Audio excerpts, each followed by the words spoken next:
Welcome to 1407 Graymalkin Lane. This is the living memory of the X-Men. Don't let anyone tell you different.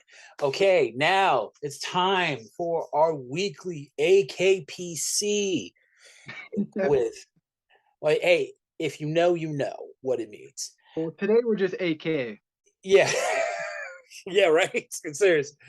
Wow, I didn't really think about that. We need to talk about that more. We'll get into it.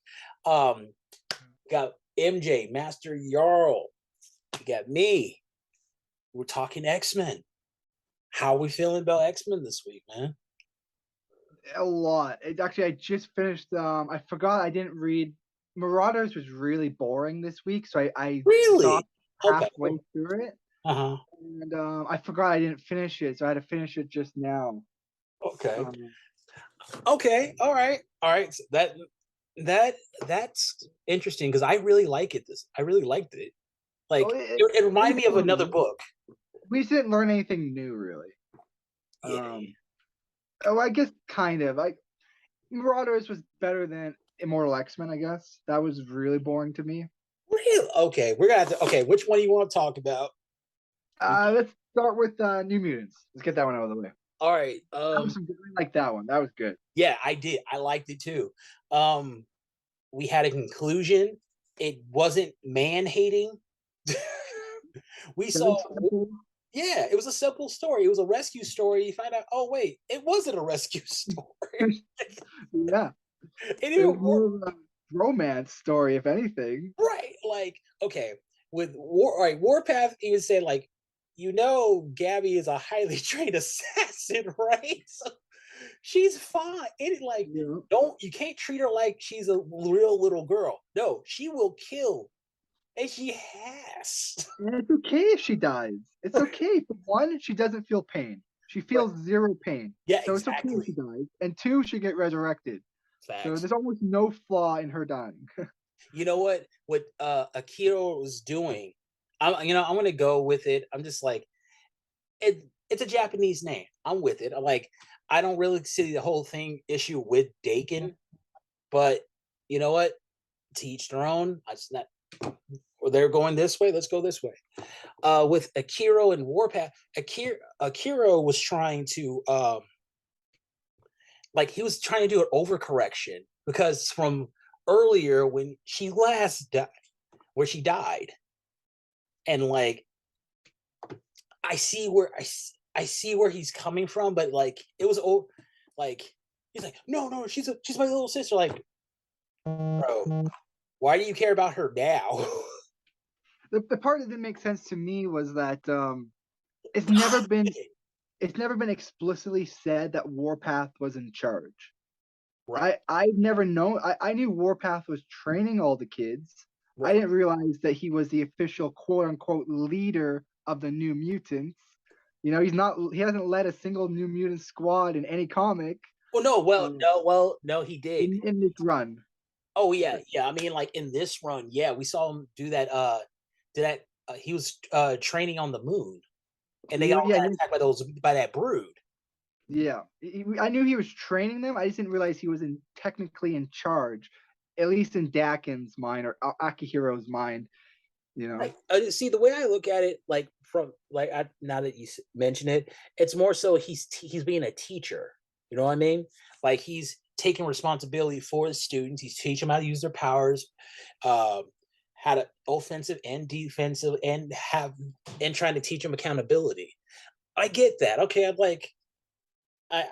I get that, but Akira really doesn't know what he's talking about most of the time. That's why I find it a little funny that people's complaint about this comic is that Akihiro was really soft and weak. The first thing Akihiro does in this comic is try to assassinate Warpath. Right. That's the first thing he tries to do. That's not soft. That's not at weak. All. He was trying to punish Warpath. He was trying to punish him with assassination. Right. I would not call that weak. I would say he's emotional. That's what I would say. Emotional. He was overly emotional. Warpath. Okay, this writer, it's not Vita. It's somebody else. I know it's Ooh. weird. No, look through it. Really? Yeah, Okay. yeah. It's either a new writer or a guest writer. That makes sense. It actually had a different feel to it. Right? It just it New felt, artist as well, right? huh? I think a new artist as well, maybe. Yes, yes. It's a new artist as well. Like new writer, new artist. But they didn't say anything, so maybe it's like a fill-in. Like maybe Vita's gonna come back next month. took a break off. Oh God, Not actually, because one of the best New Mutants issues. it's just terrible.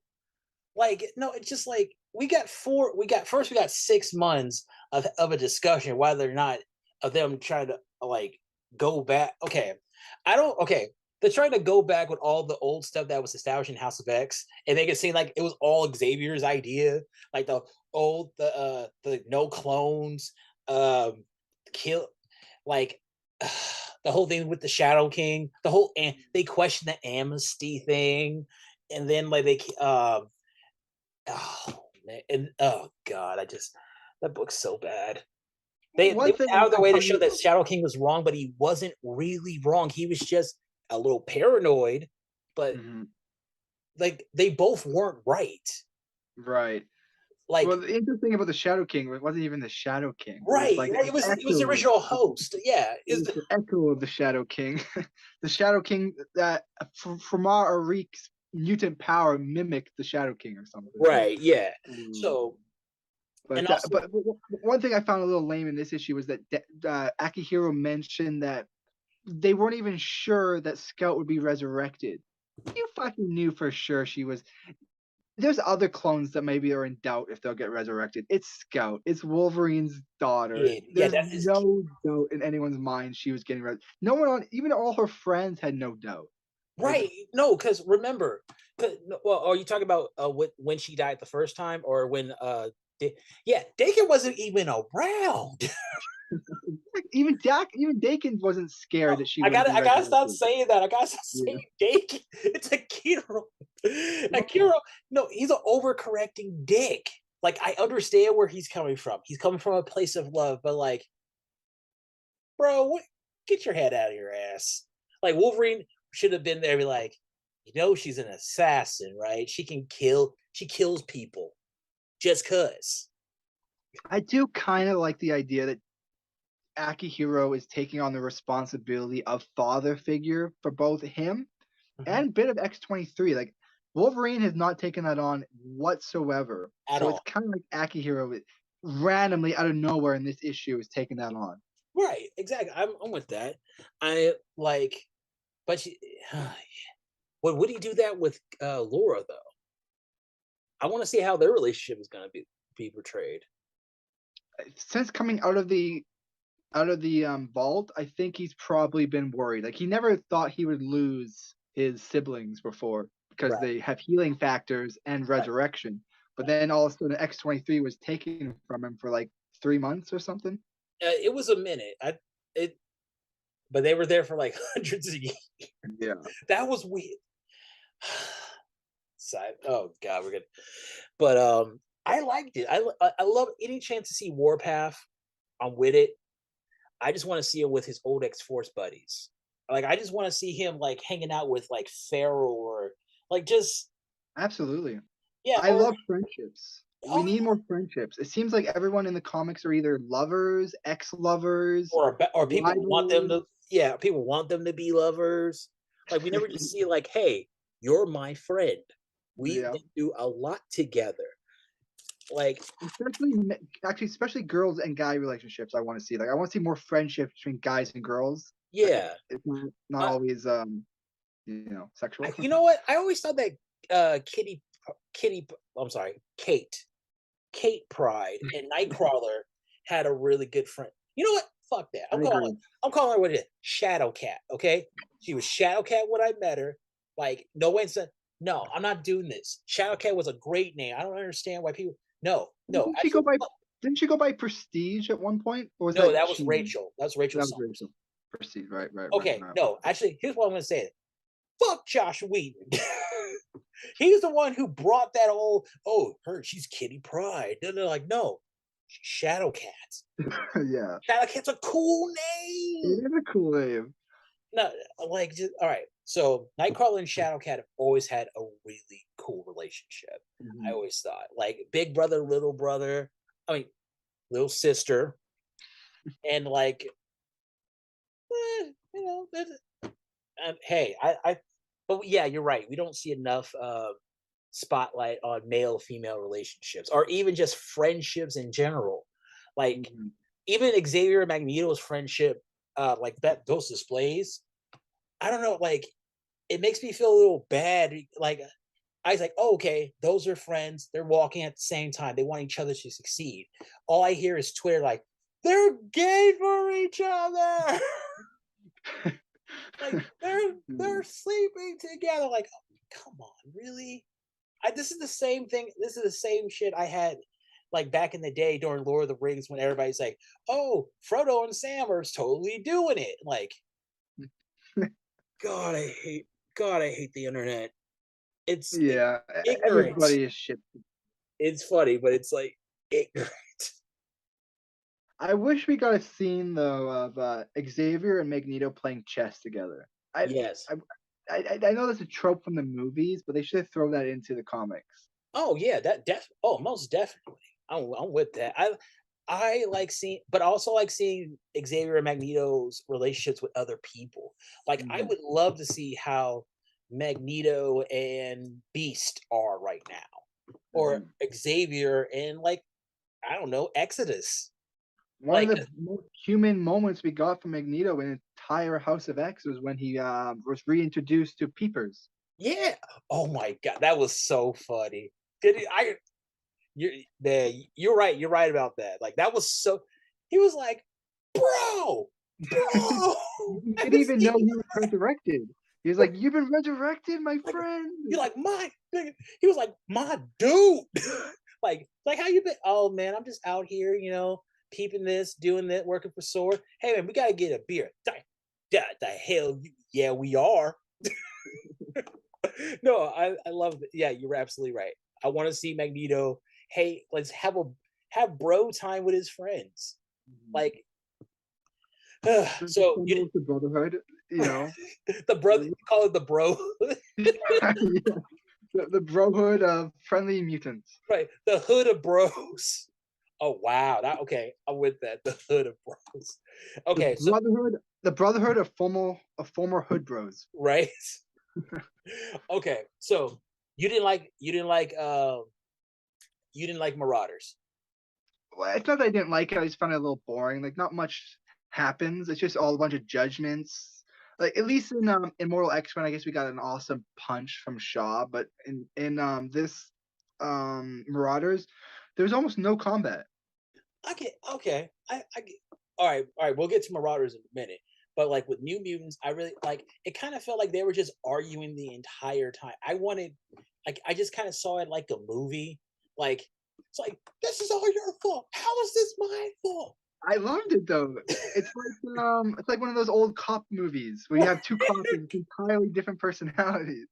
It's like I hate you. I'm gonna kill you. You know what, series? I'm tired of you. Stop saying you're gonna kill me. No, but I feel you on that one. Okay, moving on. We got Marauders. We got Wolverine, That was good too. Immortal X-Men. Do we really count Death to Mutants? Yeah, I don't like it. I don't like it, but It was kind of, yeah. I mean, I am interested in the deviants, but I feel like there's something else going on there. Like It it's was it was really hamstring the whole deviant arc. yeah, it They, like they, it look it. We're like, wow, they're about to do something. Like they're gonna align with Krakoa, and then they're gonna screw them over. Mhm. Okay, so which one? Marauders, Wolverine. You know what? Let's do. Let's do. Oh man, I love. Okay, you know what? I'm saving Immortal X-Men to the end because that was my favorite. It was like I love Shaw. I it like was good. every time Immortal X-Men comes out. That character is now my new favorite. He's now the most interesting character. Immortal X-Men is doing a wonderful job at having telling a larger story, but also honing in on one person every time. It's done amazing. Absolutely. I'll probably go Wolverine first, though. Let's get that one out of the way Okay. again. Okay, so Wolverine. It was good too. Wolverine is usually a hit or miss comic for me, but this one it was good. Oh yeah. Okay, I read it like a couple days ago. And it just didn't hold. Oh yeah, So, the with the the Judgment Day and Solemn, right? uh, the Oh, the the hand. Oh yeah, the the hand. sect of the hand, the demon sect of the hand, led by the demon bride. Right. She has a mouth on her that whew, I'm not even sure I like that. No, I mean, it's like she's mad because you killed her husband. I remember. Okay, all right, it's coming. It's coming back to me now. Maybe her husband was her dentist, and that's why she's mad because her teeth Apparent. need work. Serious. No, but I love the fact that Solemn is still doing what we all saw This last was time. a brutal comic. Yeah. I can't believe how gruesome it. This might be the most gruesome Marvel comic I've ever read. How so? How is it gruesome? We watched like 12 women get ripped apart by demons. Oh well, there Tom are. was just having an orgy, and then all of a sudden he gets like a sense, and then he ditches the orgy, and the demons come in and tear apart these women. The demons like taking a bite out of the girl's breast at one point. Like it is gruesome. I'm It gonna was the have to most. reread that book. I'm gonna have to reread that because now that you brought it up, I'm like, okay. I'm It like, was it was 12 innocent naked women. Like they had bras on, but sure. innocent girls, and then Solemn ditches them, and all 12 of them get like ripped apart. It was brutal. I'm real mad at Solemn for that. Like I can't believe No, no, Solemn no. was I so didn't see. free, but he ran away. I didn't even. I didn't even think about it that like that. Okay, okay, And he ran okay. away, which is really pathetic. Like Solemn, like come on But now. it's solemn though. You know he ain't shit. Like I so don't think he needed Wolverine's help though. he doesn't. He just wants to mess with him. I agreed.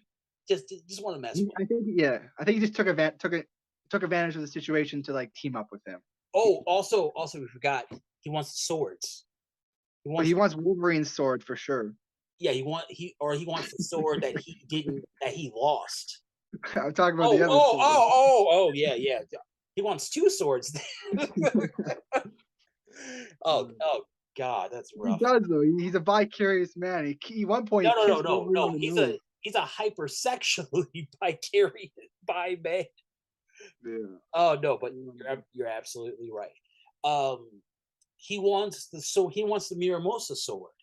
I'm, Well, so Solemn has both of them already, and Wolverine made a deal that he will wait to go collect them. The Wolverine basically told Solemn, "I will come collect them one day, but I'm busy right now." right.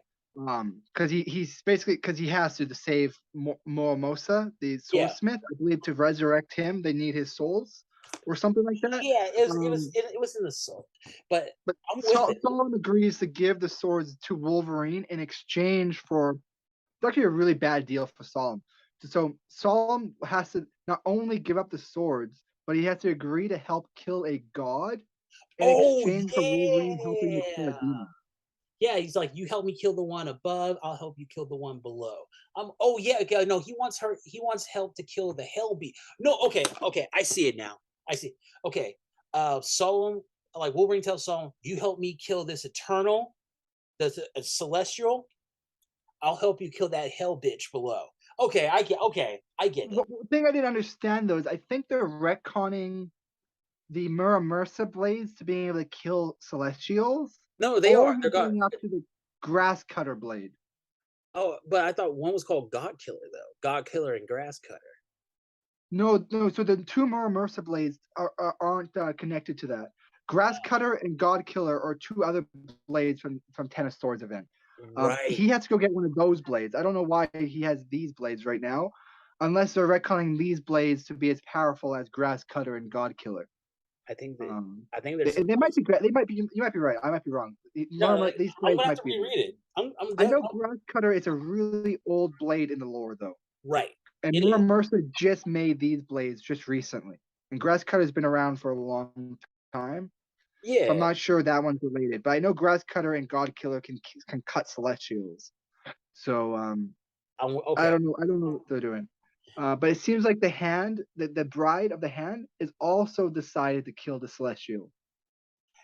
Yeah, I don't know. Because at one point she says something like, if we let this Celestial judge the earth, how many souls is he going to steal from hell? And then the Yeah, Celestial says, how curious, how foolish, we shall see. And then the Celestial then creates like a mini version of himself and sends that mini version to go fight Wolverine and the Hand. okay, yeah, I remember that. Okay, yeah, we'll I'm see kind what's of going curious on. is that the Celestial is judging demons. I didn't think it I, would. it's judging everybody. I Everybody. thought demons and aliens would be exempt, If you're on Earth, if you live on Earth, but clones. He's not judging clones. at least not yet. Well, He's he refused to judge. Um, he refused to judge. What's the Spider-Man villain? The Hunter, oh, Craven the Hunter. Craven. He Oh refused to judge yeah, Craven because he's a clone. Or at least the Craven thought that the reason he's being refused judgment is because he's a clone. It's possible that the Celestial is just not judging him yet. You know, but then he would have said, "I'll judge you later." he would have said, "I will judge you later," but he didn't say that. He You know Craven what? looked You know into that the makes void, and the void refused to look back at him. That's what Craven says. He that looked into the void, and the void refused to look at him. And then he thinks in his head because clones are unnatural. that So it's okay. possibly just not being judged yet. But it looks like clones aren't being judged. So I thought anything that wasn't natural to the Earth wouldn't be judged. So I thought aliens, demons, and And clone. clones and robots would all be exempt. But the eternal machine is going to get judged, and that might be a robot. That is Uh, brilliant. so Well, it's unclear. well. You know what? This is Ben Percy. Both of these books are done by Ben Percy, so he probably did that intentionally. Like, Seems so like this one feels a bit of a hypocrite. Even the way he's judging people, some of them he judges them because of one decision. Sometimes he judges them because of flip flopping on decisions. He's not having a clear cut I mean, judgment. okay, no, he's okay. No, he okay. He's okay with people who don't hold themselves back, regardless, good or bad. He Right. But my problem is that Exodus got a pass because he was willing to sacrifice himself. Why would Captain America? Captain America would sacrifice himself a million times over. yeah, Why but he a pass? no, because with Captain America, America, like he's supposed to be the symbol, but his country isn't that. It's But is it willing to sacrifice yourself, or is it that he passes Fastos because Fastos made one decision and then he made a different decision, but because he was willing to make the other decision, he passed. So is it because you're willing to flip flop, or is it because you're willing to do one thing full force? Cyclops would have sacrificed himself. He would have. oh yeah, absolutely. Cyclops is he's I down know. for So I all. mean, Captain America. Captain America would Oh, have sacrificed himself had he oh given yeah, them but no, you're absolutely the right. choice. Captain America, if he died, he would die to make the world and as well as America. But like America is he's supposed to be a symbol of America. And you see Captain America, you love him, but then you go into America, you're just like, it's a political thing. It's a slightly political thing on Kieran on Gillian's part. He's kind of going with the you know your country, you're the symbol of the country. You're supposed to be the best and the brightest, and like, but you're not. Your country is not. Your your country is a reflection of you, and yeah, that's not. And the Right, fact, but I yeah, feel like if by that definition, Exodus should have failed. He is a symbol of the Christianity faith, and Christianity has failed. So, like, no Exodus. if Exodus it was a zealot in that moment that he believed that he could outcompete a demon and hellfire, and so because he was so zealous in his faith, he passed. But his Yeah, faith is flawed. Captain America is super zealous in his country, but his country it's flawed. It just feels like for one it applies for one, and another it doesn't apply. we're gonna have to see how that falls because like the way I look at it with Captain America, Like, and all right. First with Exodus, I think he was failing at first. I think Shaw saved him. I Oh, that's what I got from that. Like the fact that he didn't die was how he passed the test. Because originally, he like no, that I think that was oh, you know what? That's Immortal X-Men. We're gonna give wouldn't that be the test on Shaw though? But you're right. no, because we saw He Shaw's didn't test. We he saw didn't pass until after that happened. So you could be right. But yeah. yeah, so which one are we on right now? We're on Wolverine still. Yeah, I liked Wolverine. It was good. Yeah, it was fun. This is the Ben Percy I like. I'm like, "Ah, there you go. This is when you're not writing bad comics. This is the guy I like." Yeah. Like, but we still got Marauders, Immortal X-Men, and we'll talk. Would you rather talk about Death to X-Men or She-Hulk? Um, Oh, just what? Either All way. right, all right, Marauders. Okay, I okay. How do you feel about it, man? How do you feel about it? So it was very confusing. I had to read it twice, and I didn't want to have to read it twice. So I read half of it, and then I read it the last half today, and I reread it again today. So I read it Twice, once and twice today. Um, it was really confusing because like at one point I wasn't even sure they were being judged right? because in the beginning it explains that apparently that one blonde girl is Oh, has a Birdie, mutant Birdie. that Oh yeah, Birdie. yeah. She has Birdie's a mutant power of like um she can she's a like she's therapist. like a therapist. Yeah, She's like a therapist and like a mutant therapist. And so she mixed her power with Solemn to create like this therapy where you could like in one day you could get like a whole month of therapy. right. So I wasn't even sure they were being judged.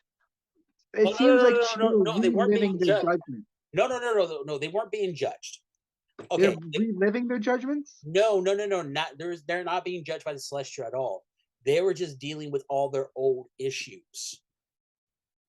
but Like they they because did like talk about no, because like all right, see what the thing with the Celestial is that like he's judging everybody on things that they know they should have like God. well, like, the first thing Birdie says to them is, "How were you judged?" And then she like creates like this like simulation of the judgment. I think she's making them relive their judgments Or to maybe like like a potential, maybe it would be like a potential scenario. Like Bishop is good um with everything, and he's one and like if the Celestial okay, anything I think the Celestial is asking him like really hard questions. Like, why haven't you done this? Oh, okay. See, Captain America. That's how I've been thinking about how to structure the Celestial is Captain America knows he does the right thing, but he does nothing. It's kind of like the whole thing with the mutants. Like you could have done something. You could have like done, but you were like, no, that's your thing. I respect you enough to not do that. I'm like, no, and well, not me, just like it just it makes him look really bad. He knows that the X-Men mutants should get a fair shot. He's like he's like a white guy who just kind of realized who's like, you know what, black people are super cool, but he goes around other white people. He's like, nah, he just stays quiet. mhm. It's because he does nothing to help everybody. He helps a lot of people, and generally, but he's never helped mutant kind. Like, Yeah. if anything, he distrusts Krakoa. He does not trust. He doesn't. He's okay. He's okay with it because it's the status quo. He He gets don't a see. bit of a bad rap though. For instance, when they show up to help the mutants on Krakoa, they leave because more people were going to die elsewhere. Not more people were going to die elsewhere, but he trusted Cyclops to deal with the situation here Yeah. while he went and dealt with the tsunami. And I but feel also like there's like a lot of yeah, trust in Cyclops. no. Well, also like not everybody sees that. That's what I think. I Like can't not believe every Cyclops. Has Cyclops ever been an Avenger? no. Never. That's so weird. I know. It- Havoc has been an Avenger and Cyclops hasn't. That's weird. we have to have a moment where Captain America recruited him and Cyclops refused because Cyclops is worthy enough. No. Captain He's America, worthy. No. Cyclops is totally worthy of being an Avenger. It's kind of like Nightwing joined the Justice League. It can happen and it'd be really slick. But here's the thing: all throughout Cyclops' life, he's been with the X-Men. He's been with Xavier. Like, because Xavier was his dad. He was like, I'm in the family business. I'm taking over. Like, and then when after House of M and all the mutants lost their powers, he was kind of like, I can't leave. Like, if Captain America were to come into after that, he was like, I can't do that because I'm needed here. mm, And I, it feel that. it just never got to that point. I just want to hear that conversation because my problem is that we got a really badass line between Captain America and I think he was talking to Emma, where Yeah. he was talking about Rogue, and he said that I recruited Rogue all that time ago because when I first met her, the first time I met her, it was the first time I ever fought her. And when I fought her that day, Oh yeah. I knew that woman. If I did not recruit that woman into the Avengers, I would be fighting that girl for the rest of my life.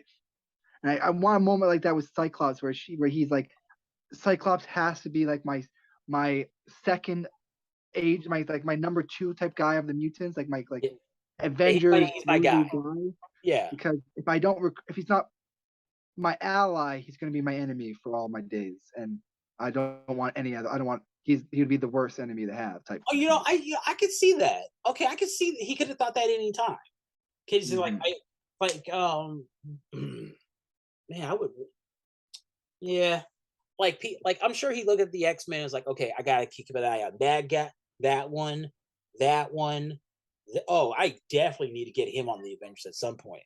Like he's talking about like because look at how many X-Men have been Avengers: Wolverine, Rogue, Havoc, Sunfire, I Beast. wouldn't be surprised if we have like a Black Panther situation where the whole time Cyclops has been a secret Avenger. Go on. Just more, not so much that he would betray the mutant kind, but in that he was always not necessarily an agent for Captain America, but always loyal to Captain America, knowing that Captain America, if Captain America ever called Cyclops, he would know that it's his world-ending threat. It's not. Right. I Okay. just want All truth right. between them. I would like there to be some form of agency between them. That's not just their friendship and not just their mutual respect, but actual agency. Like actual, I have his number, and I have never I'm sure called they him. do. I'm sure they have each other's numbers on speed dial. Like, Sure. no. Well, I don't think speed dial's even a thing anymore. I think he just say, see, that's something I want to see. I want to see what's going on in everybody's phone. Like, I want to see what Wolverine looks up on his phone. Oh, I would God. love to see what Magneto looks up. That would be Mystique would be funny. Gambit would be funny. Jubilee. Dackins might be a little, Oh God, man! Don't. Oh, Kid Omega. Tell me that would not be hilarious. Yeah, Kid Omega's phone. I want to see his search history. I want to see who he texts. But yeah. Okay, but the thing with Marauders, I think that they're what Birdie was doing. She was trying to get them to like deal with like some things they've been kind of putting off, like with Bishop, Malcolm, and Randall. He's like, why haven't you brought us back? And we have Bishop give a real reason. He's like, because the world's not ready for you yet. Like, you're not there. It's not worth you yet. You're my best friends. I wish I, we saw Shard, but that's just me. yeah, absolutely.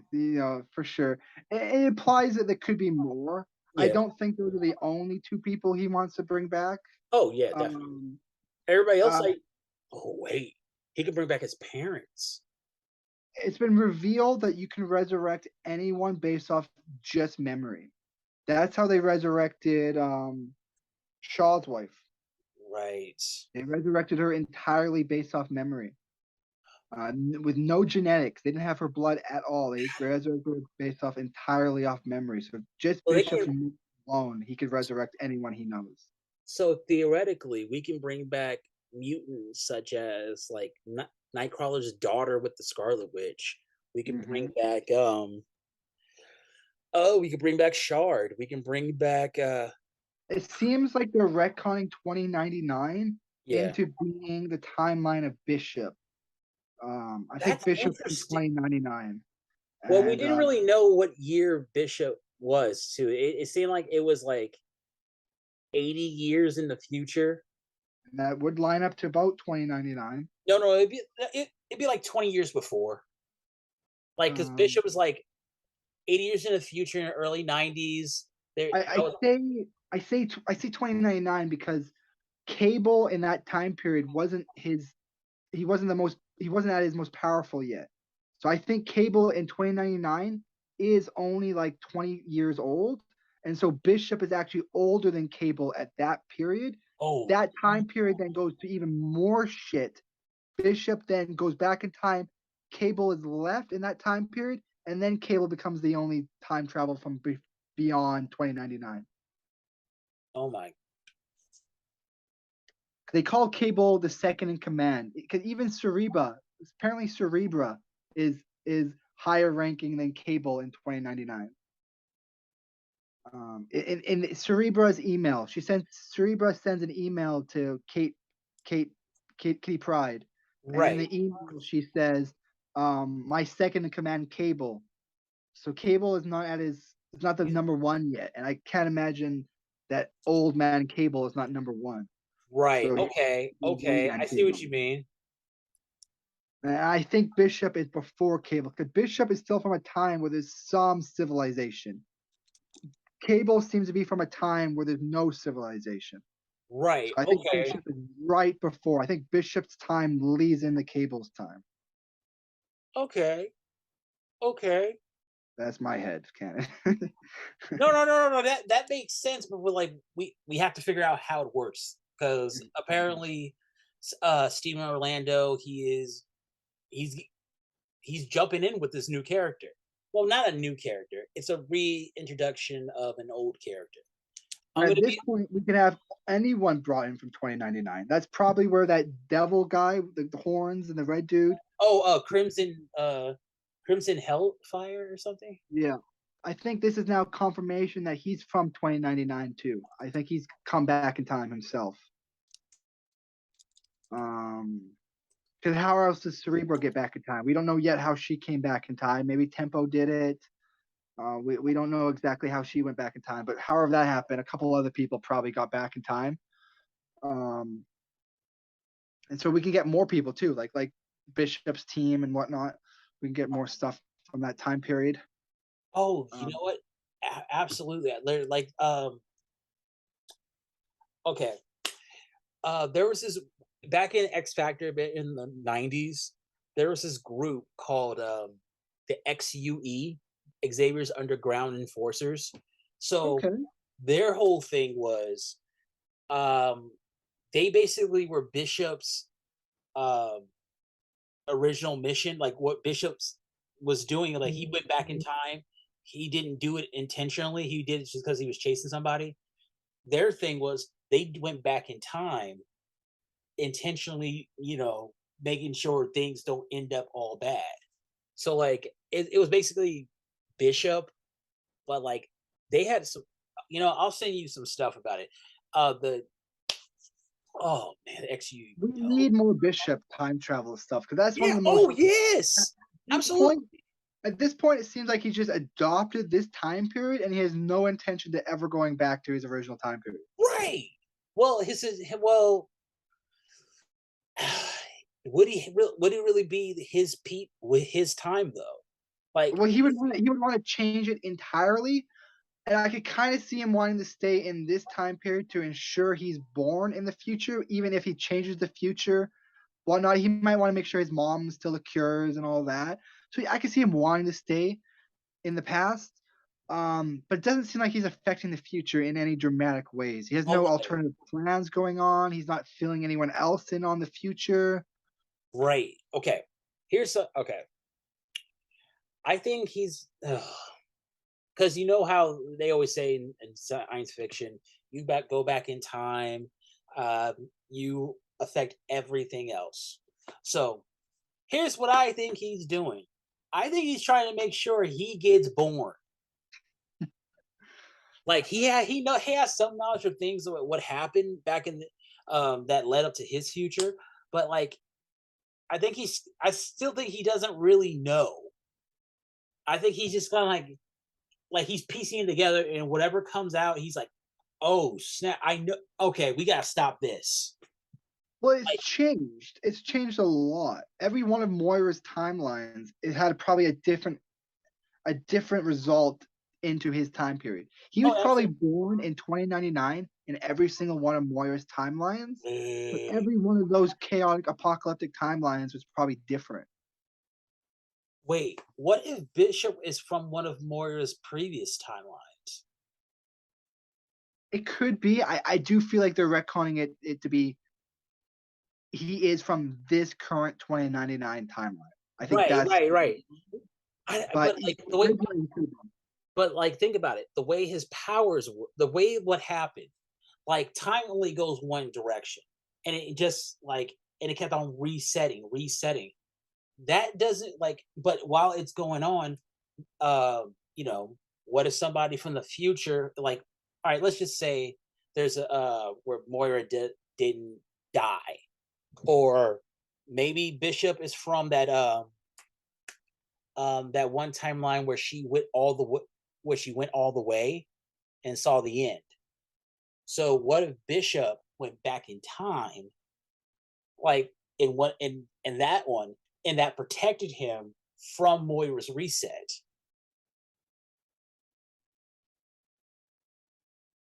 I don't think he maintains the memories from her burning the universe because a common theme for Bishop is he always remembers the changes in time. So Right, whenever he affects whenever he goes back in time and changes something, he retains the original memories. right, And he's always the one to only retain the memories. right. Tempo has recently been revealed to also have that unique ability. Yeah. Um, That would that so be crazy if Tempo was his mom? that I would love it. That'd That be awesome. no, but hey, all right, okay, all right. No, real quick. All right, finish your thought because I got something fun. Like it's just I got an idea.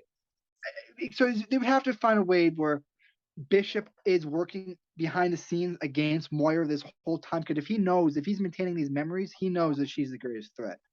Yeah, So but there's would this mean Cable does too, though? Cable Older maintains. Cable, older Cable, because remember, older Cable is from the year 3000. I thought Cable just talks to his older self to get filled in. Does he actually No, maintain memories? yeah, he does. Yeah, he knows a lot. See, like, okay, all right, you already know the story with like he was a baby, got tossed into the future. Okay, yeah, but also they kind of said like he and Bishop are kind of the same. They're they're both time travelers. Actually, I would say Hope kind of throws it go. Okay, let's just say for sake of argument, Bishop and I hate Hope so much. I hate her. Like I feel like every year I hate a certain character, and then eventually I start to love. Like remember how I was with Scout? I used to hate Scout. Like just kill this 8-year-old. But now I'm like, no, no, no. She will kill you. I want her to kill somebody. No, but like I hate Hope. It's she's basically white girl Sink. She's Lindsay Lohan.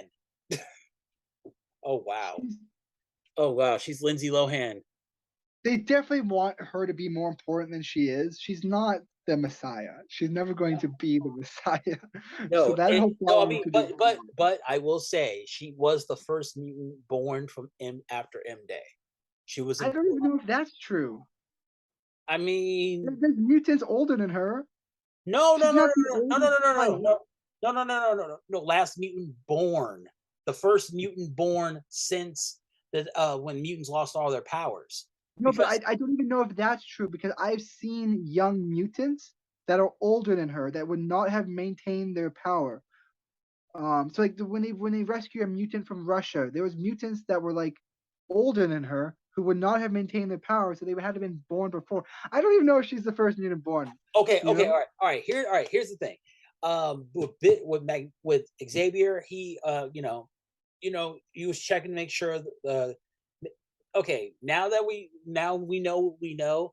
Xavier was downloading the current population's power minds. It's fun to use new information and incorporate it into the past, and it fits.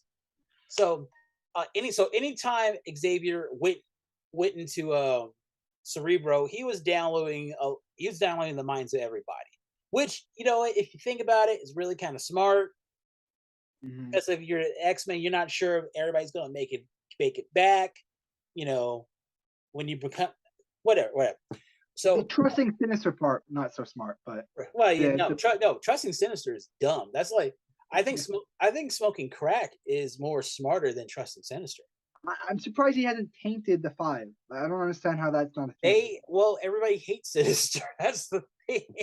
No, but like they're relying on his DNA samples of everybody. How did No, he not taint those DNA samples? I don't know.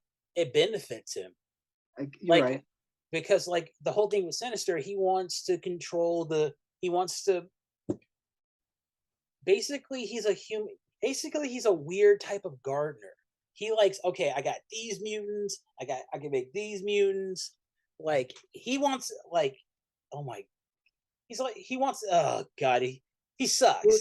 he in his Immortal X-Men comic, he explained that he views the mutant X gene as a natural resource. And that natural resource, like iron, can be broken down to his most basic building blocks. Right. And then you can do anything you with it.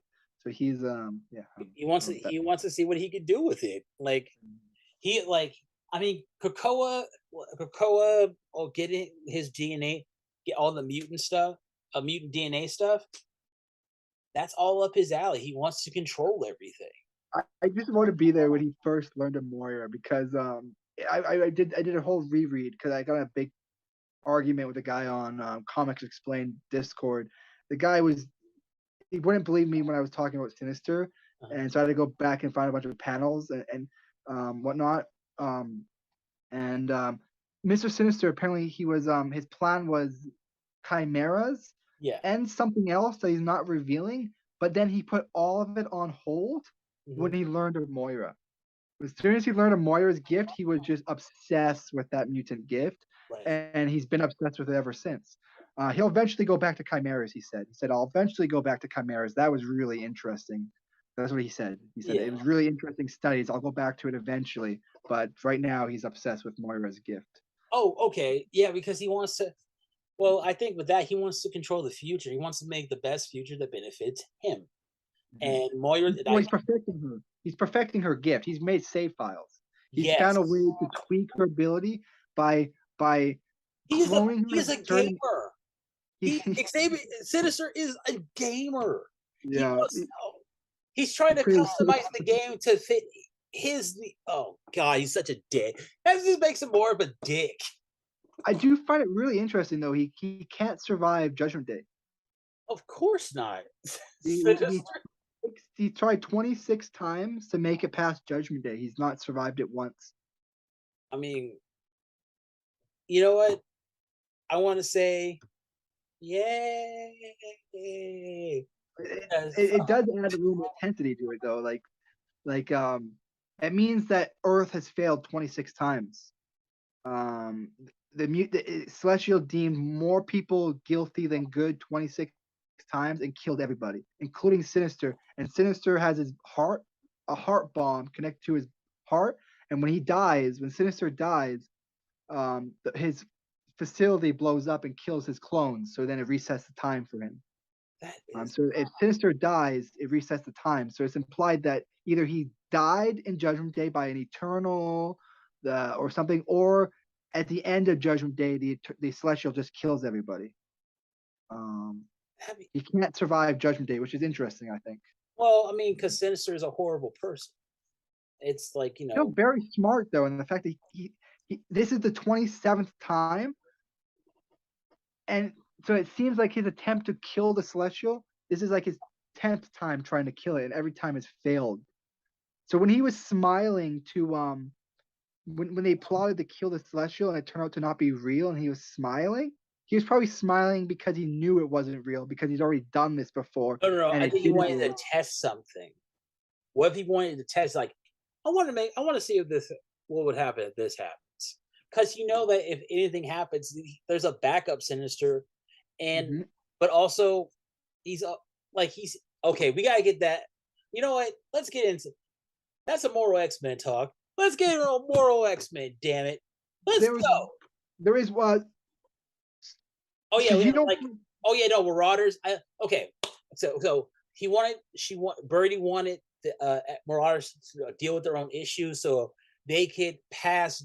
They're trying to think of ways to get past Judgment Day, but do it naturally. Like, let them get over their. Oh, that's a good idea. So you think she was trying to mentally prepare them for the judgment? Yes, they're Oh, trying. that's Like, see, every interesting. book is trying something different. Is dealing with Judgment Day in a different way. It is entirely possible they were actual judgments because of it seemed to function the way it should function, that it's the person you care most about. For instance, Dakin and apparently Captain America have something in common. Right. Akihiro and Captain America were both judged by themselves. Hey, Akihiro apparently was talking to himself, and Captain America saw an evil Captain America talking to him. that So they both got judged by themselves apparently. If Akihiro's was real. Last thing about Marauders worth bringing up real quick is Cereba claims that her power is that she can catalog mutant powers, and she's going to I only bring this up because I'm really happy. She claims there's multiple survivors in the time vault. So from Threshold, she claims I can bring back the survivors. So there might be more than one. I'm happy about that.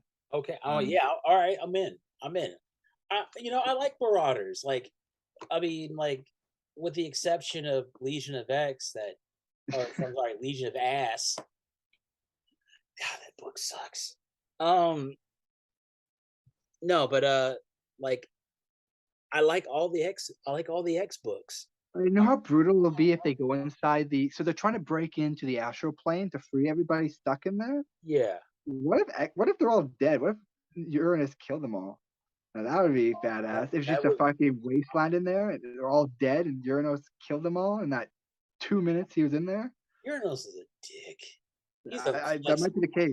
I think that might be the case actually. Okay, it's a little too so happy. Immortal X-Men. So Immortal X-Men, and then I guess Sebastian Shaw, front and center. Still found guilty apparently, but had a badass moment. He had a couple of badass moments, and like, I relate to Shaw. Like, I understand that whole need of, like, you know what, you grow up wanting your father's love and they didn't want you, and then like later on you're like, fuck you. Like the whole relationship between the dads, the fathers and sons. I like how when he burnt like when his dad said like, oh, can you give me $1 million? If you can give me money, if you can get me money, I'll talk to you. But you don't got that. So you are beneath my no. That's just so weird for me. So he burns $1 million on his grave. And he did it. He was just flexing. Like, that's Yeah. Sebastian. That's Sebastian self. You know what? He hates his dad so much. He's bribing hell to keep him down. I actually never thought about that way. It's so petty. That might have been a sacrifice, like a ritual sacrifice that somehow empower a demon to torture his dad more. Like I don't know. Oh, also, I like his assessment of Emma. He's like, you ain't shit. Yeah. He was like, you ain't shit. You are no different from me. Well, Like, but the fact that he thinks that she's no different than him is why he picked her to be his judgment. So it's the same idea of Captain America judging himself or Dakin judging himself. He's being judged by himself, but through the image of Emma. no, he but thinks Emma is no, him. did you? Oh yeah, I loved his reaction. Dude, You think I respect him? Fuck you! What the fuck are you doing? That ain't my worst image. You could have been my father. You could have been my mother. You could have been my son.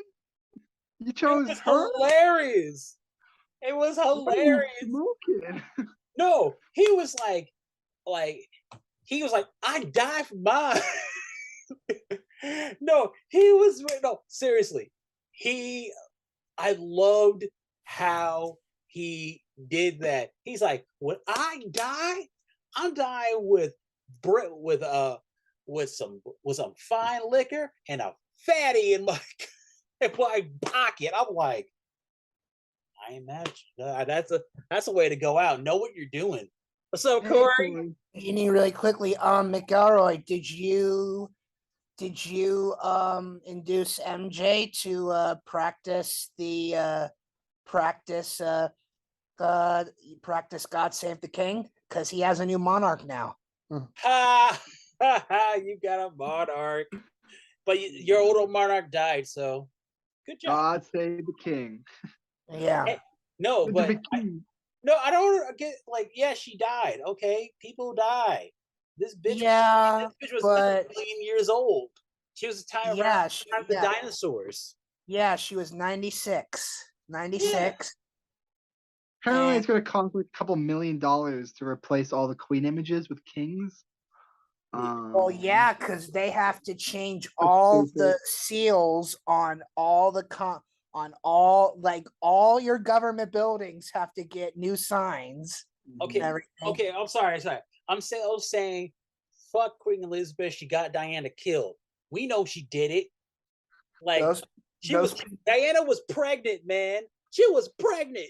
Those people popped up on Twitter. I don't have anything to say. I believe it. I believe that theory, man. I believe that theory. I mean, come on. Someone in the royal family did it. I don't know who, but someone definitely did. Yeah. Elizabeth. Or if she didn't do it, she was in the room. She knew it was going to happen.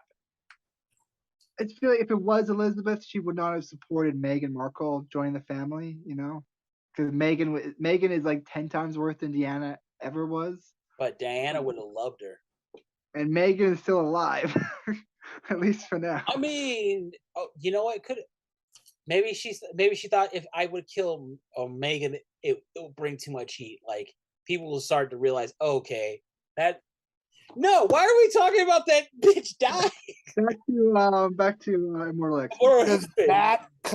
Because that is what's gonna be on all the news because that'll drown everything out. I will see that, and I bet you as soon as somebody comes out with like, let Robert Downey Jr. say that he's gonna come back as Iron Man.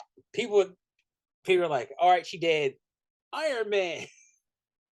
So my flaw with Immortal X-Men is that I don't think Sebastian Shaw should have let himself be judged. I don't think he cared. No, he doesn't care, but he cares about living. And the fact that there's a chance that the Earth dies, he should have left. I 100% think he should have left, took in the Hellfire, took it the Black Hellfire Club, his faction of the Black Club, and gone to Shi'ar space, gone to somewhere. I don't think he should have stayed to be judged. He doesn't care to be judged. The Earth doesn't mean nothing to him. The only thing that means anything to him is profit. Why would he stay? That makes a lot of sense. Okay. Yeah, right. Why hasn't he thought of that? It doesn't make any sense. And it would have been the push we needed to get mutants into Shi'ar space and that whole expansion that's supposed to happen. Because something they mentioned back in Powers of oh wow, good callback, MJ, killing it. And we technically, I don't know if we own the moon of Chandalar. I don't know if we own the moon, but we own a big chunk of it. Yeah. We have a Okay. giant habitat on the moon. Yeah. Just dang, that's a good. Okay, so okay, Destiny. I was like, see, you don't care about everyone. Yeah. You just want a scenario where your girlfriend, where your wife is around. It Like, totally cooled out too. yeah, just like you ain't shit. Yeah. I love that. And like, who is she trying to fool? like you ain't My fooling mother nobody. appeared to me. Celestial appeared as my mother. Who the fuck believed that? Like, the High Quiet Council was probably like, bitch, we know it was Mystique that appeared to you. We know it. Why no, are you but here's the thing lying? though. We didn't find out. Okay, we found out that Emma got judged. We found out that like we still maybe some we found in passing. Shadowcat got judged. Nothing, but a lot of them didn't. Like Colossus, Nightcrawler, Storm. Well, Storm and Xavier are interesting because Storm implies that it's possible they got judged without knowing it. But I don't know, man. Like this Celestial seems like they like to make us. They would let them know. They would want to know. Like he would want them to know. To remember. Unless it's a to be determined judgment.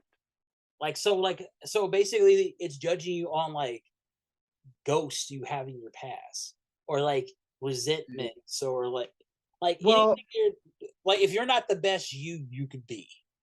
He was going to judge Ajax until Ajax made a valid argument that we don't know if you failed. You can't judge me if I failed if I don't know if you failed. So that's what Sasha was like, oh, good point. I will hold judgment on you until we know if I'm an evil god. If I'm an evil god, you failed. That means you fail. Right. So I'm thinking that possibly that he's not even. I don't think he's even decided to judge Storm yet until Storm has had her judgment. Like he didn't go before Uranos. Yeah, Uranus said like get me later. I'm not even done yet.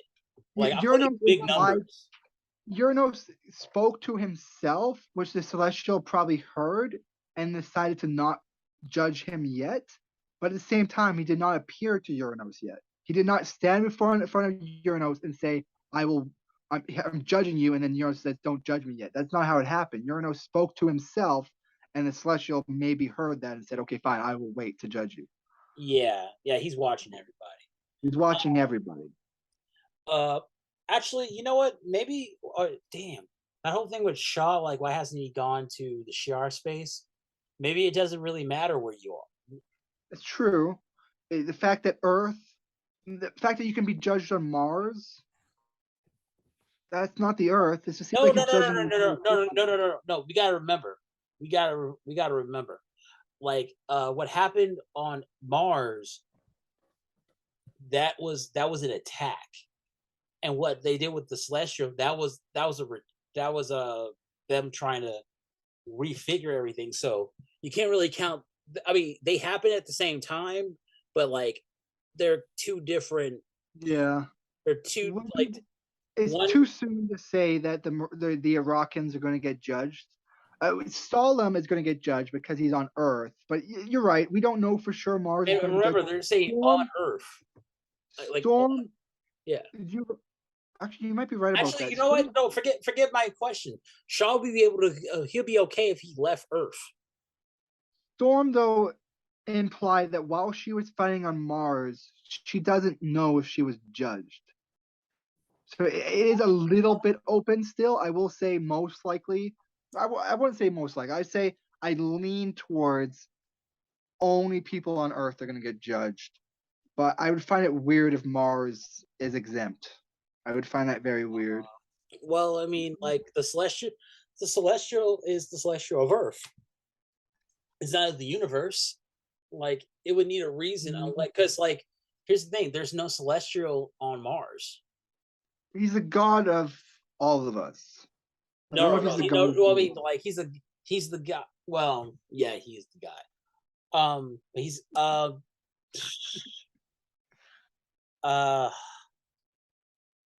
It's to be determined. We'll find out. yeah, soon. we're still figuring it out. Corey, how did you feel about Immortal X-Men? I don't think he's reading it. I only read Moon Knight and Wolverine. Okay. But like Immortal X-Men though, it's my favorite book right now. Yeah, it's it's not doing the best. Not my favorite book. It's just a fun book. I love getting other perspectives. Before Judgment Day, it was the best books. Yeah, but I don't really like 3. I'm not enjoying the limitation that's being forced upon it in Judgment Day. Right. Before Judgment Day, it seemed like everyone on the Quiet Council had like a master plan of how they're gonna like win. Right. And like what are they doing in the background? We haven't been getting that. We don't know what Exodus is doing in the background. We don't know what Shaw is doing in the background. Well, I don't think well, we kind of know that Exodus isn't doing anything like that. He's going into this there's no I mean, like with him, there's nothing, but everybody else has a plan. Okay, but Emma and Shaw more than likely have alternative motives going on. Right. We don't know what they are. We should have gotten that in their I think that was Immortal intentional. X-Men comic, but their Immortal X-Men comics were limited by being tie-ins to Judgment Day. Yeah, that is true. But next month, Nightcrawler. Can we just? I don't know if I'm gonna like that though, because like no, wait, bro. I don't. Is it the way of Nightcrawler or Mystique? I think Mystique would make more sense to me. Mystique would make more sense because Destiny just got judged, so we haven't got Mystique's judgment yet. I would look. I think they just set that up. I'm gonna look that up right now because one interesting thing with Mystique was Destiny. Destiny is a bad girlfriend, a really bad girlfriend. She had to tell herself, "I'm not mad at my girlfriend for having a 1% difference." So, in the comic, Destiny, a couple of issues. I think Destiny was talking about. She was running in her head the idea that if she told everybody on the Quiet Council what happens if we blow up the Celestial, and what happens if we don't tell them. So she was running in her head. Oh yeah, that part. That was crazy. That was funny. But what's interesting is that Mystique had a 1% change in her opinion based off knowing if people are going to die and not knowing. And Destiny looked at that 1% change from like a 99% agreed to like a 98%. Destiny looked at that and was like, I still love her, right? That girl has a 1% difference. Like, I love her, but right? Really? What a bitch, man. A 1% difference, and you're like, do I love her still? I think she was like, Jesus Christ. All right, so next month we're gonna get Nightcrawler. Oh, nice. Oh, okay. Nightcrawler, and then we're gonna get Mystique. I don't know how much of that's going to be his alternative motives. Like, how much is that going to be his church? I don't think he has a motive. There's no there. He has an alternative motive. Like how he wants to go with. Okay, I can see that. That church is his alternative motive. It's that church is his power vacuum that he's creating, his power system, his entity, his organization. That's his motive. I don't know if we're gonna get that. They're really going slow with his religion. Very, very slow. I want them to just drop it completely and focus on like mutant telepathic police or something. Well, it seems they have dropped his religion. They more or less dropped the spark and are more going on with the police force. Yeah. That's good. Well, no, I mean, what you already have. What do you mean by police force? Well, isn't that what Legion of X is becoming? A police force or something? Oh yeah, they protect the spark or something. Okay, all right. So you want them to be like X Factor? Well, the spark. Interesting thing about the spark was that it was revealed that you can worship both the spark and other gods. So Nightcrawler is still a Catholic. I find it really strange. They've revealed he's still Catholic. He great But he believes in the spark also. So he believes, in addition to the Jehovah God, he believes in the spark. So it seems like the spark is more of an organization than a religion. So you could be a Hindu spark believer. You could be a Muslim spark believer. A Catholic spark believer, like a If they were saying like he's in the middle of this quantum thought, two opposing thoughts that are true.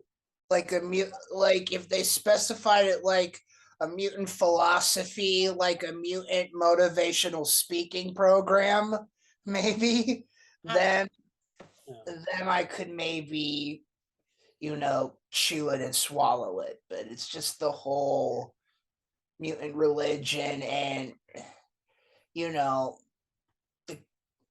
I don't know. I don't know. But I don't think it's a religion though, because he's not pushing the religious aspect of the spark. He's not pushing the spiritual aspect of the spark. He's pushing the philosophy aspect of it. Because he's not pushing Catholicism at all. He's not at all pushing. Like we're mutants and we should be good to each other. That's all he's saying. Yeah. So he's basically forming the Jedi that can then like incorporate any religion into the Jedi. Any culture or religion could be incorporated into it, type thing. But he's also like, oh wait, they fixed that. Never mind. So like, all right. So with the waiting room, so does that mean like they get their full access to their memories, while they wait? I think so. Then okay. Then why did Exodus didn't remember? He didn't remember what happened after he died. Before he died, because they say like, oh, he doesn't know what happened. Well, haven't they kind of laid down that no matter how many backups Cerebro has, and even if you self-transcribe your own backup, hasn't it been specified by multiple experts people? Sometimes you will come back with, a glitch here or there, like every other memory will, memory, half memory. See what I mean? No. The only people who have come back with memory impairment was either a purpose decision of them, or it was a malicious decision of the five. Like for instance, the five chose to resurrect Domino without her memories of being tortured by Orcus. Right. She didn't want that. They did that against her will. No. It wasn't. Well, yeah, they did that because she told Colossus she wanted to remember. Yeah. The other example would be like not example, but how it works is that once a week, all your memories. So Cerebro once a week scans every mutant on the planet and uploads the memories into a database.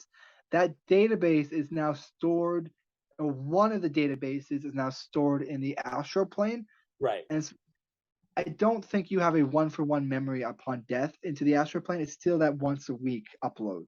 Right. So if you die before that week upload, you're gonna have only the memories in the waiting room prior, unless you walked into the waiting room yourself. Because they said that before. Instead of going through the crucible and dying, you could just walk into the waiting room and wait. Yeah, because that's the portal that Legion created. I think it's for all the humans that don't have their powers yet. They can come to Krakoa, walk into the waiting room, and just wait in the waiting room until they can get resurrected with their powers. They really dropped Crucible. They did really dropped it. I liked it, and they totally dropped it. It was interesting. It was a little brutal, but you understood it though. They needed it. And like, here's the thing: Apocalypse was like, listen, it's totally okay. We can get you mutant healers, but you will not be a mutant anymore. Mm-hmm. He was giving them tough love, and the fact that she's like I'm a mutant, because it was a way of like getting the people who wanted to be there. it gave them the options like, do you want to be a mutant? Then you have to fight for it. We don't play around here. Like, we're not going to have people who don't want to be here. Like, we're not going to have spies. What's really interesting too is the Crucible. They could make money off it now.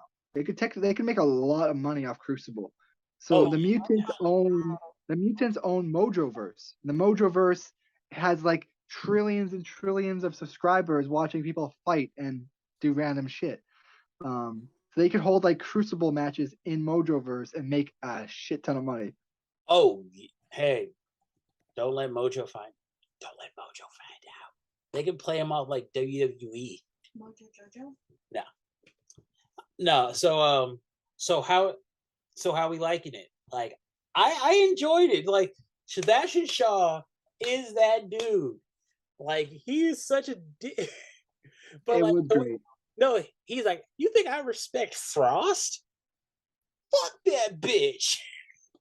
She thinks she better than me.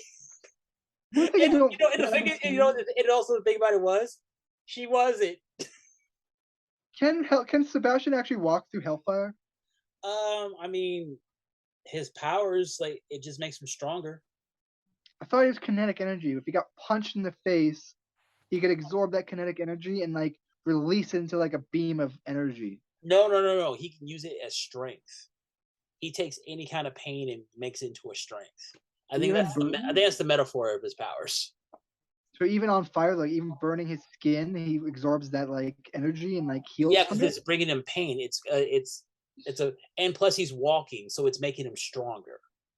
Like because when he's using his powers, he's nigh invulnerable. But he's still his clothes, Like seriously, he could low key probably take the Hulk. No. No, I mean he could probably take the Hulk. No. What? No. I can imagine his X gene theoretically pushed to its maximum. I don't know if it would work in his body like that. Like for instance, like I can imagine Sinister could take that X gene and create like a super clone that could fight the Hulk. Right. A version of the Hulk. The Hulk always gets stronger. The Hulk right now limits his own power. Yeah. He has like Bruce Banner is like inside Hulk's head holding a gun to the Hulk. And it says pretty much like, if you go over this certain level of power, I'm shooting you in the head. I know it won't kill you, but it'll send you back to a state where you're not more angry. So, right. Like you'll be lobotomized of your anger. Like, oh shit. Yeah. But I like Immortal X-Men this week. It was dope. It was just like Kieran Gilliam, the way he writes. I said this earlier. He writes a character. He does Immortal X-Men, and that subject of that character, that issue, that person is now the most interesting character. Like Exodus, absolutely. I love Exodus. I totally. Once I learned about his whole like medieval France crusader thing, I'm like, there's so much like there's so much he could tell, like but he was in hibernation though. He's not a Highlander. I know. He also has a little history though. Like with Cap, he knew King Arthur. He could go to Avalon. He could go. I think he knew King Arthur. Yeah, I'm pretty sure he knew King Arthur. He could go to Avalon. No, did he? No, we don't know. No, he don't. Never mind. He just Exodus should have been in Knights of X. That would have been spot on. Well, yeah, because didn't they say Exodus was a crusader? Crusader. He was in the Crusades. He was looking for the Holy Grail, though. I remember he was looking for the Holy Grail, and that was the mission of the Knights. I got it mixed up, though. He's not a Knight of the Round Table. My bad. Nah, got it. That's all right. That's all right. Everything. So like he would have been in that movie. What was that movie called? Where Orlando Bloom was a knight and Edward Norton played one of the actual kings of the Crusader state of Jerusalem. What was that? I can't remember off top, but Jeremy Irons was in it. Like a lot. Like it was a good movie. Yeah. I remember watching it. I don't remember what it's called though. I think, Edward like, Iron Norton Man. plays this Crusader King of Jerusalem who got leprosy when he was middle school age. So by the time he's our age, he's got a you never see his face throughout the Kingdom whole of Heaven. There we go. Internet, you helped to get. All those clips are so good. Edward Norton, he has his voice like he's not gonna live to see 30 because of leprosy at that time and in the climate and just horses and stuff. And he pimp slaps Brendan Gleeson, who's Mad Eye Moody from Harry Potter, because he plays one of the knights who wanted to escalate the war on his own terms, not waiting for instructions from his king. And See, one of my flaws with these comics is that they're not really explaining people's powers very well. Like Shaw's. I don't know how his power works. Exodus. Comics Explained had did a video on Exodus, and he got his power completely wrong, to my understanding. He thinks he's like Gladiator. counterpoint. yeah, that is kind of weird because Exodus's power is like, all right, go back and read like his first appearance. Dude is dangerous, and he's Magneto's second in command. No, actually, you know what? If Fabian Cortez was Magneto's Cyclops, I would say Exodus was his Storm. I can agree with that. Yeah, think about that. Counterpoint to the whole they're not explaining the powers correctly. That's what the wiki's for, and not every writer looks at it. And people could also say it's on the reader to look at the wiki if you meet a new character. Yeah, it's kind of weird. It's weird. But also, thank you for bringing up Kingdom of Heaven. This is why I think like you brought that up to me, and it just made me just flip the switch in my head. Orlando Bloom would be excellent as Exodus. How tall is Exodus, according to the wiki and your collection? Probably like 6 foot. I mean, like is basically Legolas. Yeah, Legolas with like a little bit of meat. He's basically Sam. So basically, Colossus's Apocalypse's procedures turned him salmon pink or something. Yeah, salmon pink. Yeah. Well, was that House of X stuff, or was that like pre-House of X stuff? He was pink. Pre-House of X. Okay. Yeah, because MJ, I've seen like Rob Liefeld art of Exodus, so like that semi. Wait, Liefeld of Exodus? What was that? Well, no, I'm talking about like high Bronze Age art of Exodus. Okay, all right. He was created before you and I, MJ, were actively reading, and you were starting to read by then. Actually, you know what? You're absolutely right. Because when Exodus' first appearance to me was X-Force 1993. And this dude was crazy. Like Warpath thought, hey, you look like you could be Indian. We're kind of the same shade. So I guess of course he would say something like that. This is 93 X-Force. They do not. Which of the Proud Star brothers are the worst? Are like, don't talk trash. No, please. Proud Star, shut up. There's no at a John and James. No, I think. You know what? All right, try to think of the Proud Star brothers, kind of like the Winchesters. Oh, okay. You think we're gonna get Warpath is way more powerful. Warpath is way more powerful. He has way more friends, and he's a more well-rounded person. No, actually, it's basically it's a supernatural with no demons and like. It would be like the season when Dean died and went to purgatory for a year. So Sam had to live without him for a year, and then Sam lost his soul and whatnot. But Sam became an even better hunter than Dean during that year. Yep. Yeah, because like, and we can say that after he died, when he joined up with the Hellions and Emma Frost, and then when he joined up with X Force, and then he just kind of like Alright. he's his own man now. I mean, come on, he has done stuff his brother has never even thought of. He's been off planet. He's fought the Shi'ar. Well, yeah, that he had a story, or like having Big Brother catch up on a lot of things. Oh god, really wanted to see that. Yeah, how would but that would just be like a couple slice of life scenes within like a more meatier story arc or something. I don't know. I don't know. Thunderbird remembers his resurrections, like the few times previously before House of X where he was resurrected for like a day to fight. Yeah, I wonder if Thunderbird remembers any of that. you know what? I wouldn't be surprised if that was like yeah, they need to explain. Wow, that would be really interesting to explain. What if they brought back a clone for a day? Or like oh, we're bringing him back, but like no, it's actually a clone. Like they didn't really bring him back. I don't know, it's weird.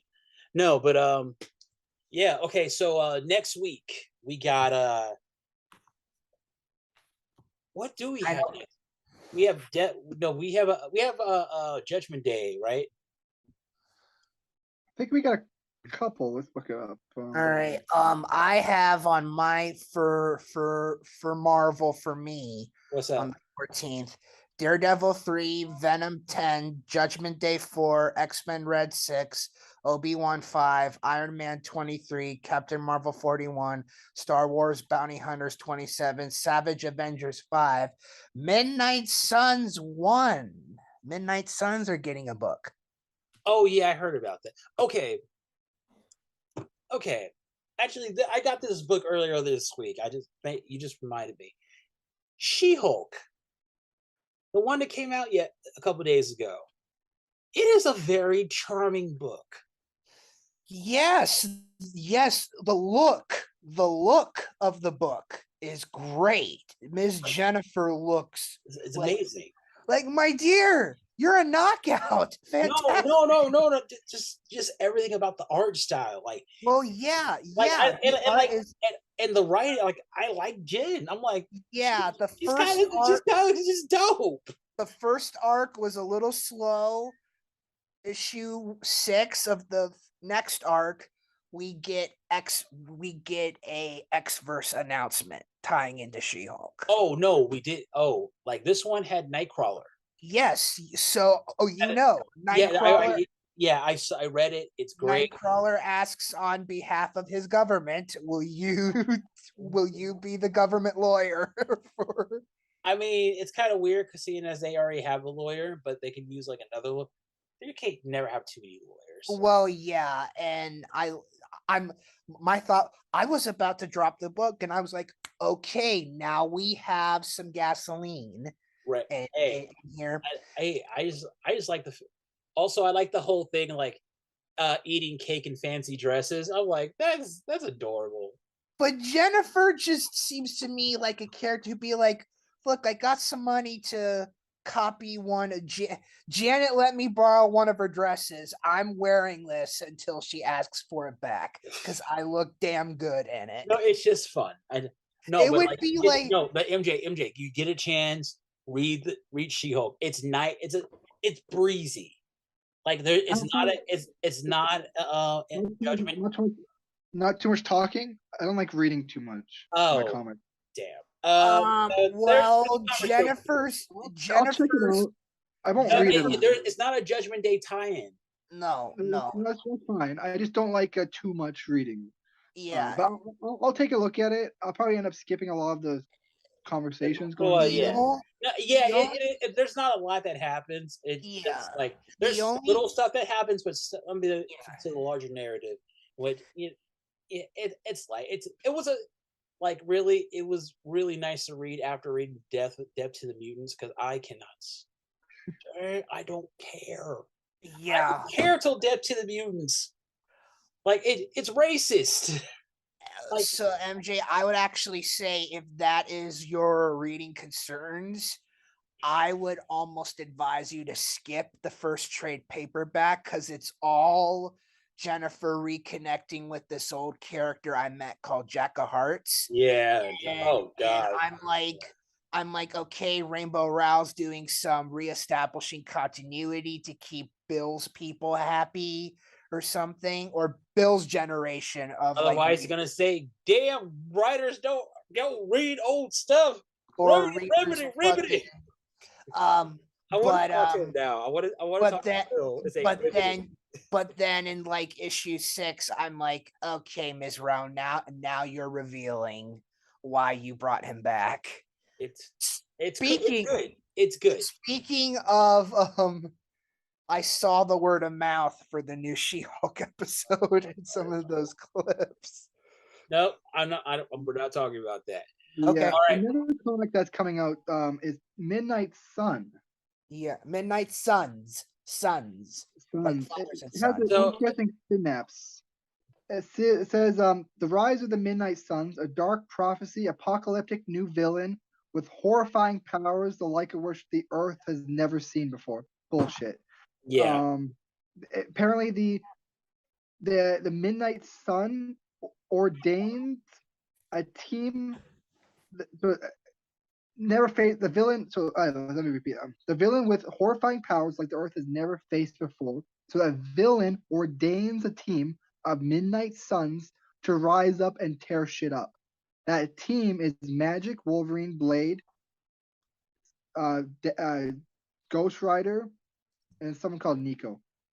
Nico Moreau. She's one of the she's the Marvel Magic community member for the Runaways. She looks right. like, Yeah, I know her. She looks like Dr. Voodoo's granddaughter or something, based on what I'm looking at. But it's interesting. So I guess Wolverine, Magic are villains in this comic. Somehow they're like mind controlled to be villains. I don't really understand it. Magic seems to be wielding her blue sword, which might be after Judgment Day. It looks interesting. I think I'll take a look at it actually. I don't know. I'm not really down with the magic stuff, like the magic part of Marvel. I love Magic though. That the character herself, she's always hot. She's always a babe. That's not what I meant. You know it. I know it's not what you meant, but any comic Magic is in, I'm almost guaranteed to read it. Just off. No, you know what? I'll give it a gander. I will give it a look because but like if I'm not into it, I already got my charity case next week. With Exterminators. Oh shit! Wow. Like that's a charity case. I gotta do that pro bono. There's a lot of women on this team actually. There's only 2 guys. Blade and Wolverine are the only other guys. You have a female Ghost Rider. It looks like a Native American Ghost Rider.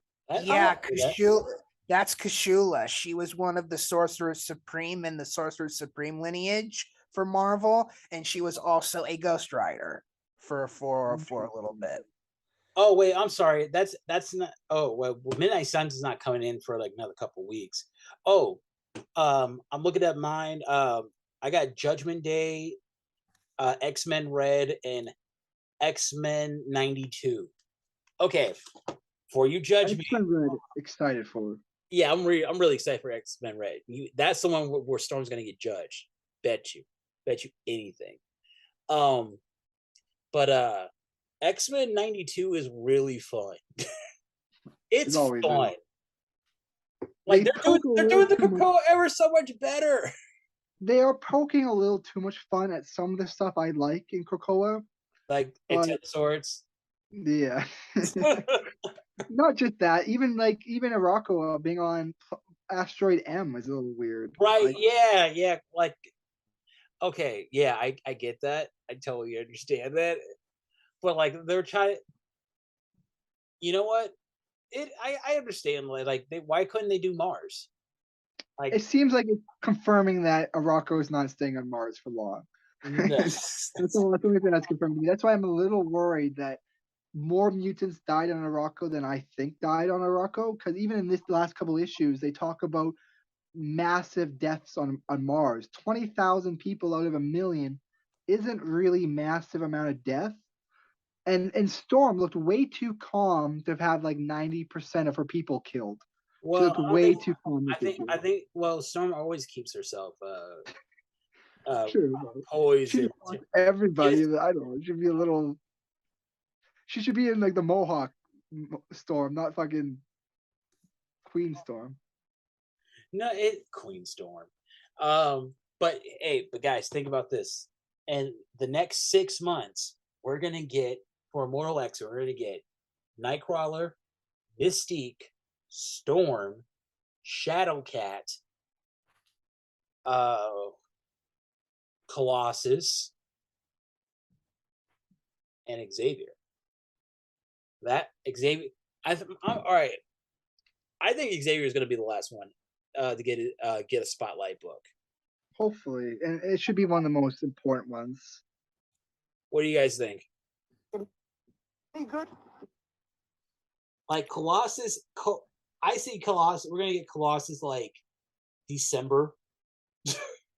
Well, they hopefully save till after Judgment Day. I want Colossus and Xavier should be after Judgment Day. Oh, absolutely.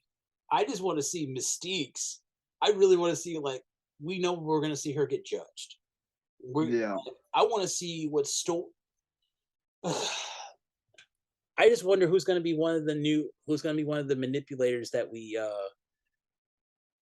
out of the council, like Storm. Oh wait, well, got Colossus, but like, who has their own views about Krakoa? I think Storm fails. I think she gets judged guilty because I doubt it. She's so wishy-washy.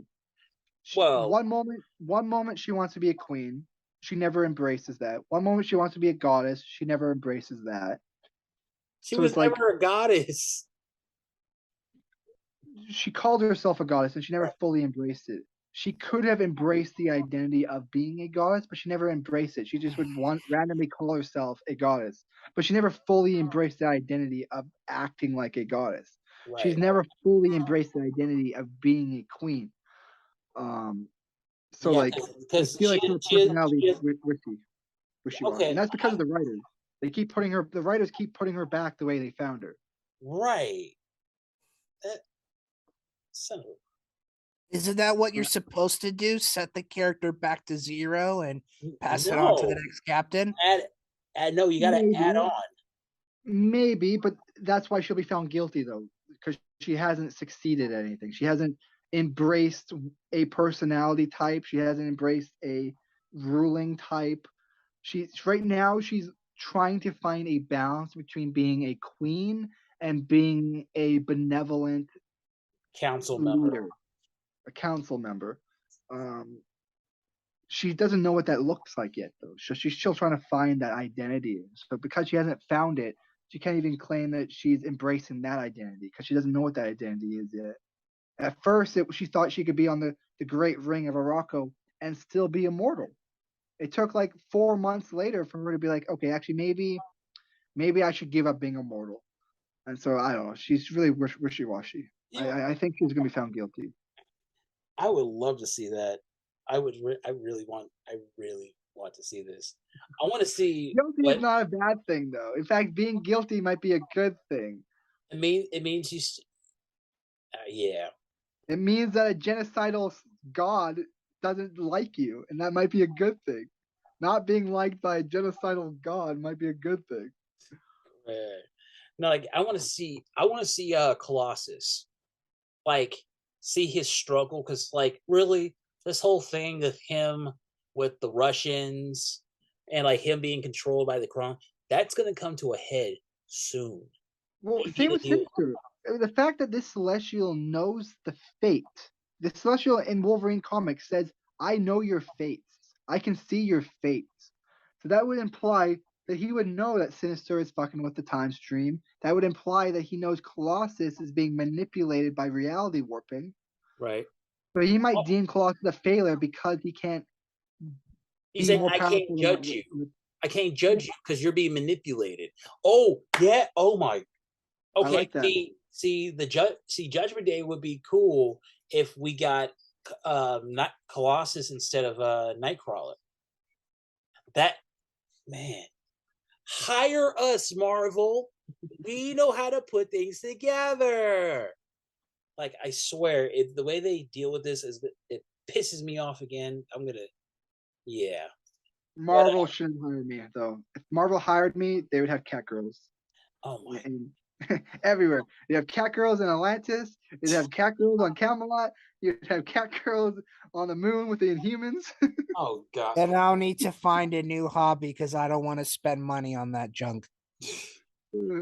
Dackett would become a girl. Like, honestly, I would make it so okay. I swear I would make it so every book is good, is a bestseller. No, I'd be like, yo, did you check out X-Men Red? Yeah, but did you check out the Wolverine though? That's impossible to It get. can't happen. It has happened before.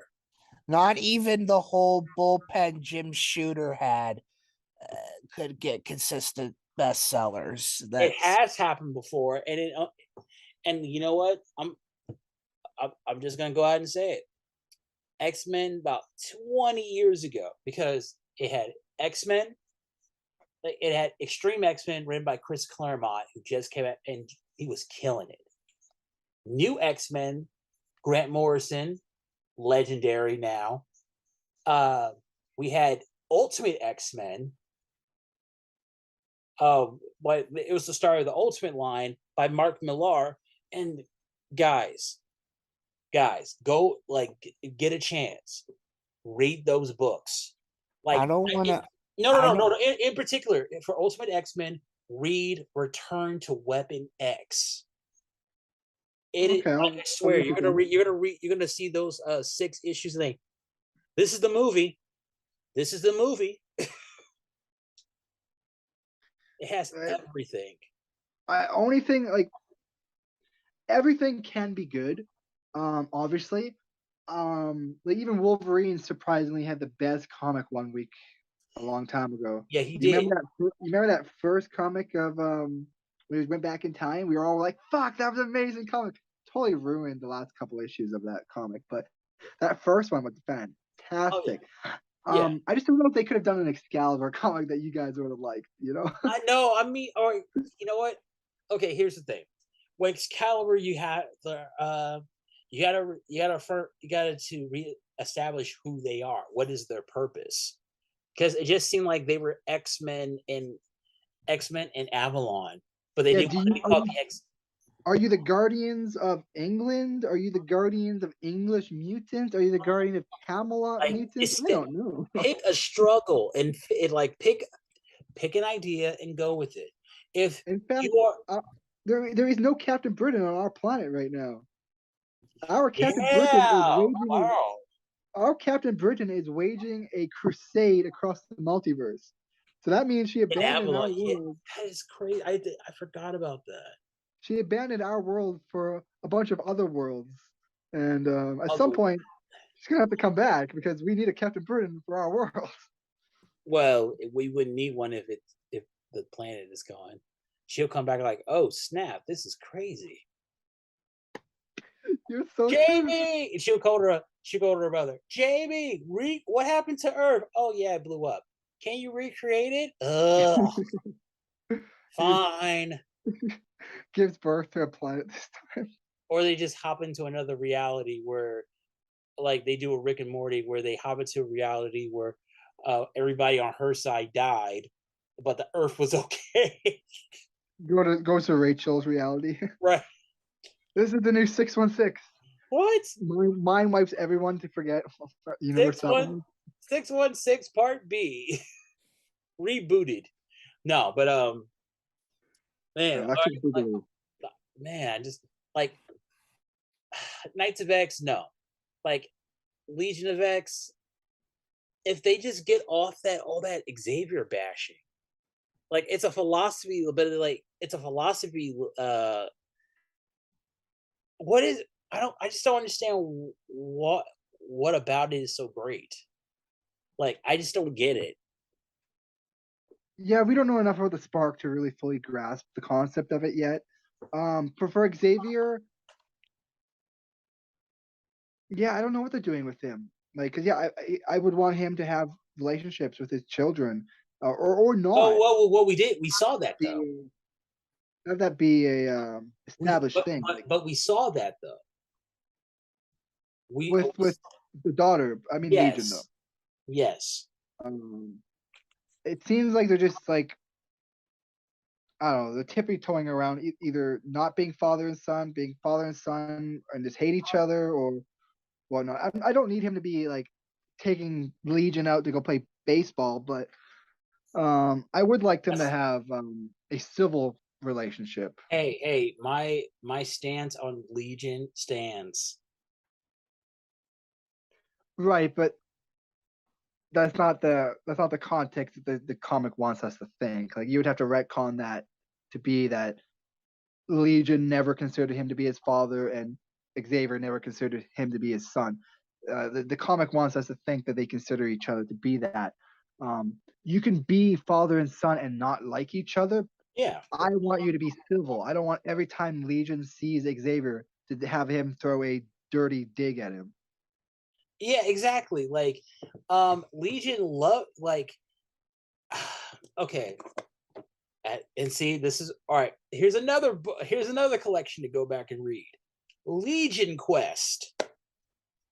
It's basically the prelude to Age of Apocalypse, but just 4 issues. It tells you everything about how Legion feels, like, or what he was going. Like, he loves his dad, but he's like, if he would have gotten his dream, he would have came back to us. But because of Magneto and like what Magneto did, create a pushback towards mutant kind. It's weird. Legion sucks. But I don't think he sucks. I think he's being written in a really shitty way. The writers have a really big bias against Xavier right now, and that might be because of an overarching plot. Xavier has to go through redemption. I'm hoping in his Immortal X-Men comic, they seed in his plan for redemption. Xavier is championing the black box. We don't know what the black box is, but that was his idea. He pushed it through Quiet Council. It's being built by Forge. We don't know what it is. I'm hoping that's his redemption. Whatever the black box is. Yeah, exactly. I'm with you on that. Because of the black box, what was going on with that, it went to the Quiet Council. That means Storm, Shadowcat, Nightcrawler, the White Queen, all passed. They're like, I'm with that. Xavier is great. And that's Xavier's idea that everyone agrees with. At least most people agree with it. Well, you know, fuck Mystique. I don't care. The black box could very well be the one and only time the Quiet Council voted unanimously. Like, normally Sinister votes no just to fuck with everybody, but the black box might have been something that even he was like, actually, you know what? I like it. Let's do it. Yeah, because I can find a way to manipulate it. I want Magneto back on the council. Is that weird?